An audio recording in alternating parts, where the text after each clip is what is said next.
നിയമസഭാ ബജറ്റ് സമ്മേളനത്തിന്റെ തീയതി നാളെ ചേരുന്ന മന്ത്രിസഭാ യോഗത്തിൽ അന്തിമ തീരുമാനമുണ്ടായേക്കും. ഫെബ്രുവരി 2-ന് ബജറ്റ് അവതരിപ്പിക്കാനാണ് ആലോചന. ഈ മാസം അവസാനം സഭാ സമ്മേളനം ആരംഭിക്കാനും സാധ്യതയുണ്ട്. അതോടൊപ്പം തിരുവനന്തപുരം ലോ അക്കാദമിയിൽ വിദ്യാർത്ഥിയെയും അമ്മയെയും മർദ്ദിച്ച SFI പ്രവർത്തകരെ അറസ്റ്റ് ചെയ്യാത്തതിൽ ABVP പ്രതിഷേധം കടുപ്പിക്കാനും ഒരുങ്ങുകയാണ്. റാഗിങ്ങിനിരയായ വിദ്യാർത്ഥി അർജുൻ അമ്മയെയും കൂട്ടി കോളേജിൽ എത്തിയപ്പോഴായിരുന്നു രണ്ടാമതും മർദ്ദിച്ചത്.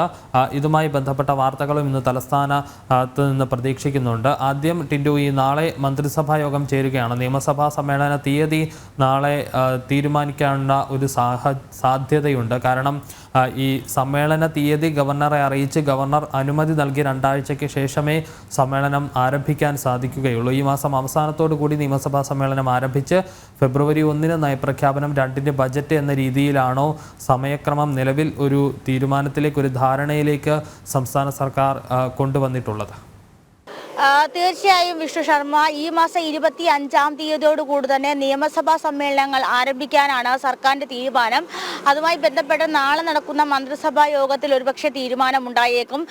25-ന് സഭാ നടപടികൾ ആരംഭിച്ച് 1-ാം തീയതി ഗവർണറുടെ നയപ്രഖ്യാപനം, 2-ാം തീയതി ബജറ്റ് സമ്മേളനം, 9-ാം തീയതിയോടുകൂടി സഭാ നടപടികളെല്ലാം പൂർത്തിയാക്കേണ്ടതുണ്ട്. കാരണം നമുക്കറിയാം, വരുന്ന ഫെബ്രുവരി മാർച്ച് മാസങ്ങൾ കഴിയുമ്പോൾ ലോക്സഭാ ഇലക്ഷന്റെ അല്ലെങ്കിൽ ലോക്സഭാ തെരഞ്ഞെടുപ്പിന്റെ മുന്നൊരുക്കങ്ങൾ ആരംഭിക്കും. അതോടൊപ്പം തന്നെ അത്തരത്തിലുള്ള തിരക്കുകളിലേക്ക് മാറാതെ അതിന് മുന്നോടിയായി തന്നെ 9-ാം തീയതിക്കുള്ളിൽ സഭാ നടപടികൾ പൂർത്തിയാക്കി 2024-25 സാമ്പത്തിക വർഷത്തെ ബജറ്റ് സമ്മേളനങ്ങൾ നടത്താനാണ് തീരുമാനം. ഇതിൽ ഏറ്റവും വലിയ ഒരുപക്ഷെ സംസ്ഥാന സർക്കാരിനെ സംബന്ധിച്ചിടത്തോളം ഏറ്റവും വലിയ പ്രതിസന്ധി എന്ന് പറയുമ്പോൾ ഗവർണറുടെ നയപ്രഖ്യാപനമാണ്. നമ്മൾ കണ്ടതാണ് കഴിഞ്ഞ ദിവസങ്ങളിൽ പുതിയ മന്ത്രിമാർ അല്ലെങ്കിൽ പുതിയ മന്ത്രിമാർ ഗണേഷ് കുമാറും അതോടൊപ്പം തന്നെ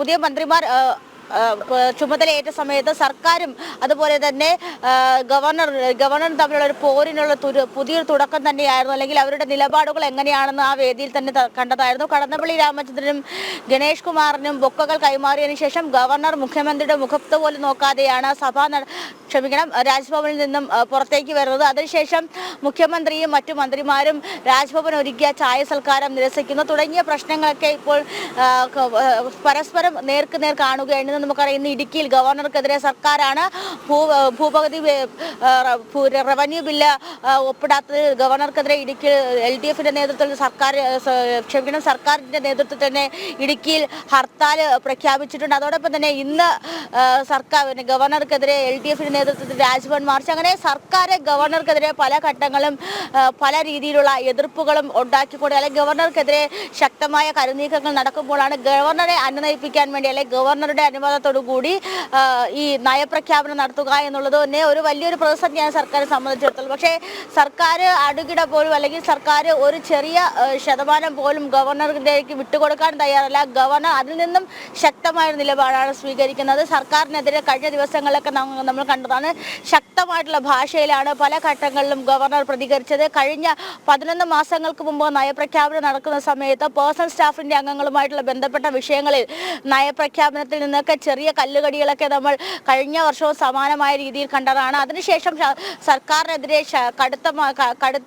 സർക്കാരിനെതിരെ ശക്തമായ ഭാഷയിലാണ് പല ഘട്ടങ്ങളിലും ഗവർണർ പ്രതികരിച്ചിട്ടുള്ളത്. അപ്പോൾ ആ ഒരു രീതിയിൽ എങ്ങനെയായിരിക്കും നയപ്രഖ്യാപനം ഉള്ളത് എന്നത് സർക്കാർ ഒരു ആശങ്ക ഇപ്പോൾ നിലനിൽക്കുന്നുണ്ട്. ഗവർണറെ അനുനയിപ്പിക്കാൻ വേണ്ടിയിട്ടുള്ള ശ്രമങ്ങളൊന്നും സർക്കാരിന്റെ ഭാഗത്തുനിന്നും ഉണ്ടായിട്ടില്ല. ഇത്തവണത്തെ സഭാ സമ്മേളനത്തിന് ഏതാണ്ട് ധനബില്ല് ഉൾപ്പെടെ 3 ബില്ലുകളാണ് ധനബില്ല് ഉൾപ്പെടെ 3 ബില്ലുകളാണ് സഭയിൽ ഇത്തവണ പാസ്സാക്കേണ്ടിയുള്ളത്. അപ്പോൾ അത്തരത്തിലുള്ള സാഹചര്യമൊക്കെ നിലനിൽക്കുന്ന സമയത്ത് ഗവർണറെ അനുനയിപ്പിച്ചുകൊണ്ട് സഭാ നടപടി പൂർത്തിയാക്കുക എന്നുള്ളത് സർക്കാരിനെ സംബന്ധിച്ചിടത്തോളം വലിയൊരു പ്രതിസന്ധിയാണ്. ആ ഒരു പ്രതിസന്ധി മുന്നിൽ കണ്ടുകൊണ്ടാണ് സർക്കാർ നാളത്തെ മന്ത്രിസഭാ യോഗത്തിൽ തീരുമാനം ഉണ്ടായേക്കുക. 25-ാം തീയതി സഭാ നടപടികൾ ആരംഭിച്ചാൽ മാത്രമേ ഒരുപക്ഷെ 9-ാം തീയതി സഭാ നടപടികൾ അവസാനിപ്പിക്കാൻ സാധിക്കുകയുള്ളൂ. അതോടൊപ്പം തന്നെ ഞാൻ നേരത്തെ സൂചിപ്പിച്ചതുപോലെ ലോക്സഭാ തെരഞ്ഞെടുപ്പൊക്കെ മുന്നിൽ നിന്നുകൊണ്ട് സഭാ നടപടികൾ എത്രയും പെട്ടെന്ന് പൂർത്തിയാക്കണം.